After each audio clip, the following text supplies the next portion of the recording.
Hey everyone, welcome back to Mia and Simon English Podcast. I'm Mia. And I'm Simon, and today we're talking about something everyone wants but almost nobody knows how to actually do. Staying positive. Exactly. Not fake positivity, but real, lasting positivity, even when life gets hard. Before we start, if you're new here, this podcast helps you learn real, natural English through simple, everyday conversations. So make sure to subscribe and turn on notifications so you don't miss new episodes. All right, Mia, let's start with something honest. Do you consider yourself a positive person? Honestly, I used to think I was, but lately I'm not so sure. What changed? I think I realized that a lot of my positivity was just avoiding hard feelings, not actually dealing with them. Oh, that's such an important difference. Avoiding versus actually processing. Right, like if something bad happened, I would just say, it's fine, everything happens for a reason, and move on quickly. But did you actually believe that in the moment? Honestly, not always. Sometimes it was just a way to skip the uncomfortable part. That's so relatable. I think a lot of people confuse positivity with denial. What's the difference exactly? I think denial is refusing to see the hard part at all. Real positivity is seeing the hard part clearly and still choosing to move forward with hope. So, positivity isn't about pretending bad things aren't bad. Exactly. It's not pretending the storm isn't happening. It's believing you can get through the storm. That's such a clearer way to think about it. I think this confusion causes a lot of problems, honestly. People try to force fake smiles instead of dealing with real emotions. And then when the fake smile fails, they feel like they failed at being positive. Exactly. It becomes this extra layer of pressure on top of whatever they're already struggling with. So, where does real positivity actually start then, if it's not about forcing a smile? I think it starts with acceptance. Accepting that a situation is hard without judging yourself for finding it hard. Say more about that. Well, imagine you lose a job. Real positivity isn't saying, "This is great news." That would be strange. Right, that wouldn't even make sense. Exactly. Real positivity is saying, "This is really hard right now, and I'm allowed to feel upset about it. And also, I believe I can find a way forward." So, both things exist together, the hard feeling and the hope. Exactly. They're not opposites. They can exist at the same time. I think I always thought they had to cancel each other out. Like, if I felt hopeful, I couldn't also feel sad. That's such a common belief, but it's not true at all. Emotions aren't that simple or separated. This is already changing how I think about my own bad days. Same here, honestly. I used to feel guilty whenever I felt negative, like I was failing at some personal goal. Guilty about feeling sad? That sounds exhausting. It really was. Sadness on top of sadness because I thought I should be positive all the time. That's such a heavy weight to carry, feeling bad about feeling bad. Exactly. And I think a lot of people carry that weight without even realizing it. So maybe the first step toward real positivity is actually giving yourself permission to feel bad sometimes. Exactly that. Permission, not pressure. I like that phrase a lot. Permission, not pressure. It removes so much unnecessary suffering. You're not fighting your emotions anymore, you're just allowing them to exist. And somehow that makes space for real hope to grow too. Exactly. Hope doesn't need to fight against sadness. It can grow right beside it. This is such a different way to think about staying positive than what I usually hear. I think that's exactly why this conversation matters. Most advice about positivity misses this part completely. I want to talk more about what real positivity actually looks like in daily life, not just in theory. Okay, so what does real positivity actually look like in a normal everyday moment? I think it starts really small, like noticing one good thing in a hard day without ignoring the hard parts. Give me an example. Okay, imagine you're stuck in traffic, running late for something important. That's genuinely frustrating. Very frustrating, yes. Real positivity isn't saying, traffic is actually wonderful. That would be silly. Yes, nobody actually believes that. Right, but it could be noticing, at least I have a few extra minutes to listen to this song I love. So it's not replacing the frustration, it's adding something small alongside it. Exactly. The frustration is still real and valid, but there's also room for one small good thing. I like that it's not forced. It's not everything is fine. It's just, here's one small thing that's okay. Right, and I think that's much more sustainable than trying to feel completely fine all the time. Sustainable is such an important word here. Fake positivity burns out quickly. Exactly, because it takes so much energy to constantly pretend. Whereas noticing small, real things doesn't require pretending at all. It's honest, which makes it much easier to maintain over time. Okay, but what about really difficult days? Like days where it feels impossible to find even one small good thing. Those days definitely exist, and I don't think forcing positivity on those days is realistic or healthy. So what do you do on those days instead? I think sometimes the most positive thing you can do is simply get through the day without judging yourself for struggling. So survival itself becomes the positive act. Exactly. Not everything has to look like gratitude or optimism. Sometimes just continuing forward is enough. That takes so much pressure off. Positivity doesn't need to look impressive every single day. Right. Some days it's quiet, invisible, just barely holding on, and that still counts. I think that's such an important message for people who feel like they're failing at staying positive during hard times. Exactly. There's no failing here. There's just different levels of effort depending on the day. Okay, let's talk about something else connected to this.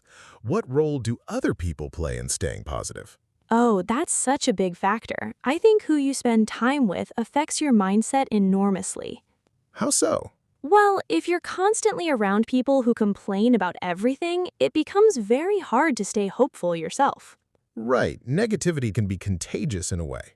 Exactly, and so can genuine positivity. Being around someone calm and hopeful can shift your whole mood. I've experienced that myself. Certain friends just make me feel lighter after talking to them. Exactly, and I don't think that's an accident. Emotional energy really does transfer between people. So, does that mean we should avoid negative people completely? I don't think it's that simple. Sometimes people are going through something hard and need support, not avoidance. Right, that's different from someone who's just chronically negative about everything, regardless of circumstances.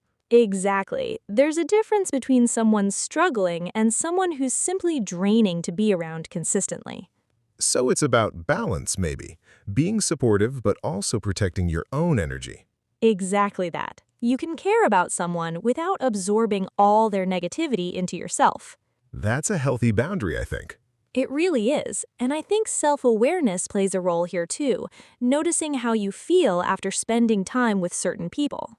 Like a kind of emotional check-in. Exactly. Asking yourself, do I feel lighter or heavier after this conversation? That's such a simple but useful question. It really is, and over time, those small check-ins can guide who you choose to spend more time with.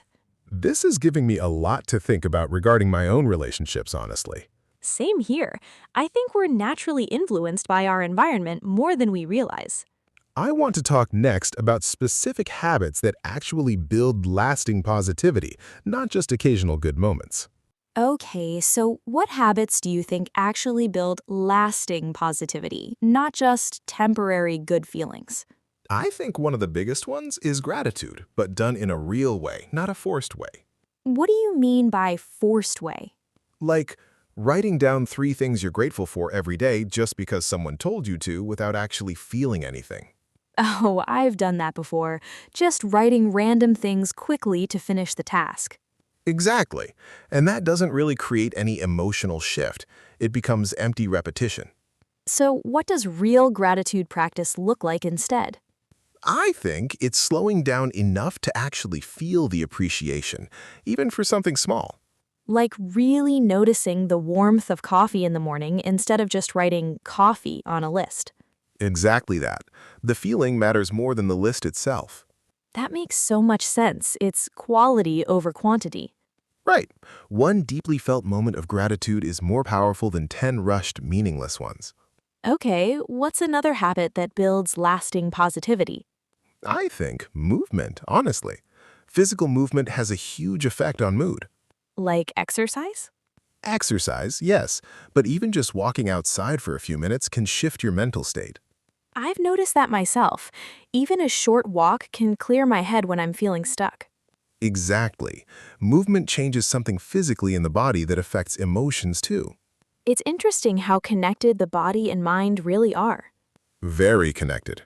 We often think of positivity as purely mental, but it's deeply physical too. So, taking care of your body is actually part of taking care of your mindset. Exactly. They're not separate things at all. What about sleep? Does that play a role too? Huge role, honestly. Lack of sleep makes almost everything feel more negative and overwhelming. That's so true. Small problems feel much bigger when I'm exhausted. Exactly. And often people try to think positive while completely ignoring basic physical needs like rest. So, positivity isn't just a mental trick, it's built on a foundation of basic self care. Exactly that. You can't outthink exhaustion with positive thoughts alone. This is such a practical way to think about it. Not just mindset tricks, but real physical habits too. Right. And I think another important habit is limiting negative input, especially from constant news or social media scrolling. Oh, that's a big one for me. I sometimes scroll through negative news for way too long. It's so easy to do, especially because negative headlines are designed to grab attention. Right, and after a while, it starts affecting my mood without me even realizing it. Exactly. It's a slow, quiet effect, but a powerful one over time. So, limiting that input isn't about ignoring reality, it's about protecting your mental space. Exactly that. You can stay informed without drowning yourself in constant negativity all day. That's such an important balance to find. It really is. And I think one final habit worth mentioning is simply talking about your feelings honestly instead of bottling them up. How does that connect to positivity specifically? Well, bottled up emotions tend to grow heavier over time. Talking about them, even briefly, releases some of that weight. So, expressing negative feelings actually creates more room for positive ones. Exactly. It's not about suppressing negativity to make room for positivity. It's about processing negativity so positivity has space to exist naturally. That connects back to what we said at the beginning, actually. Both feelings existing together. Exactly. It all comes back to that same idea, accepting the full range of emotions, not just chasing one and hiding the other. I want to talk next about what happens when positivity actually starts feeling exhausting, like a performance instead of something real. What do you mean by positivity feeling like a performance? I mean those moments when you're smiling on the outside, saying, I'm fine, but inside you feel completely drained. Oh, that's such a specific and exhausting feeling. Right, it's like you're acting a role instead of actually living your emotions. Where do you think that performance mindset comes from? I think a lot of it comes from social pressure. People don't always know how to respond to real sadness, so we learn to hide it. That's true. Saying I'm fine is so much easier than explaining a complicated emotional state. Exactly. It's a shortcut, but an unhealthy one if it becomes constant. So, how do you know the difference between healthy positivity and this exhausting performance version? I think the biggest sign is how you feel afterward, similar to what we said about resting versus wasting time earlier. Oh, that's a great connection. Same test, different topic. Exactly. If staying positive leaves you feeling energized, even a little, it's probably real. If it leaves you feeling emptier, it's probably performance. That's such a clear way to measure it. Right, because performance positivity requires constant energy to maintain, especially around other people. Whereas real positivity doesn't require that much effort to sustain, even when things are hard. Exactly. Real positivity can coexist quietly with sadness. Performance positivity has to actively push sadness away, which is tiring. I think a lot of people fall into this performance trap without even realizing it, especially at work or in social situations. Definitely. There's often pressure to seem upbeat and easygoing, even when you're struggling internally. So, what can someone do if they notice they're stuck in that performance mode? I think the first step is simply admitting it, even just to themselves. I'm not actually fine right now. That sounds small, but I imagine it's actually really difficult for a lot of people. It is, because admitting it feels like breaking some unspoken rule about always seeming okay. Right. There's this fear that admitting struggle makes you seem weak or negative. But I think it's actually the opposite. Admitting struggle honestly takes real strength. That's such an important reframe. Honesty as strength, not weakness. Exactly, because pretending takes energy, but honesty, even uncomfortable honesty, actually releases pressure. So maybe real positivity sometimes looks like saying, today is hard, and that's okay, instead of forcing a smile. Exactly that. It's not less positive to say that. It's actually more honest and more sustainable. I think this connects back to something we said earlier, too, about giving yourself permission instead of pressure. Right, permission to be honest instead of pressure to perform constant happiness. Okay, but what about other people's reactions? If you stop performing constant positivity, some people might not know how to handle that. That's true, and I think that's a real challenge. Not everyone will respond well to sudden honesty. So does that mean we should hide our real feelings to protect other people's comfort? I don't think so, honestly. I think it just means being thoughtful about who you share deeper honesty with. So not everyone needs the full truth, but you shouldn't perform falseness with everyone either. Exactly. There's a middle ground. You can be respectfully honest without oversharing with everyone around you. That feels like a healthy balance rather than an extreme in either direction. Exactly. Real positivity isn't about constant emotional exposure, but it's also not about constant hiding either. I think we're getting close to something really important here. Let's bring all of this together in our final part. All right, so if we had to summarize everything, what would you say is the real heart of staying positive? I think it's this. Real positivity isn't about eliminating hard feelings. It's about making room for hope alongside them. Right, they're not opposites. They can exist together, side by side. Exactly. And I think that single idea removes so much unnecessary pressure people put on themselves. We also talked about small, honest moments of gratitude rather than forced daily lists. Yes, feeling something small deeply matters more than listing many things quickly without emotion. And physical habits, too, like movement and sleep being part of emotional well-being, not separate from it. Right. You can't think your way past exhaustion. The body and mind are deeply connected. We also talked about limiting negative input, protecting your mental space without ignoring reality completely. Exactly. Staying informed without drowning yourself in constant negativity throughout the day. And then we talked about performance positivity, the exhausting version where you're smiling outside but drained inside. Yes, and how honesty, even uncomfortable honesty, is actually a form of strength, not weakness. I think that idea alone could change how a lot of people approach hard days. Same here, honestly. Permission instead of pressure. That phrase keeps coming back throughout this whole conversation. It really does. I think it's the simplest way to summarize everything we've said today. If someone listening today is having a genuinely hard time right now, what would you want them to hear? I would say you don't have to force a smile to be considered positive. Just allowing hope to exist quietly beside your struggle is enough. That's beautifully said. And I would add, one small good thing doesn't erase the hard parts, but it doesn't need to. It can simply exist alongside them. Small, honest, real. That feels like the true definition of staying positive. Exactly. Not loud, not forced, not performed. Just quietly real. I think this conversation genuinely shifted how I think about my own bad days. Same here. I feel like I understand my own patterns a little better now, honestly. That's really the best outcome any conversation like this could have. So, to everyone listening, if today is hard, that's okay. You're not failing at positivity. You're just human, feeling something real, and that's more than enough. Thanks for listening to Mia and Simon English Podcast. Keep learning, keep feeling, and stay positive. Honestly, not perfectly. See you in the next episode. Bye for now.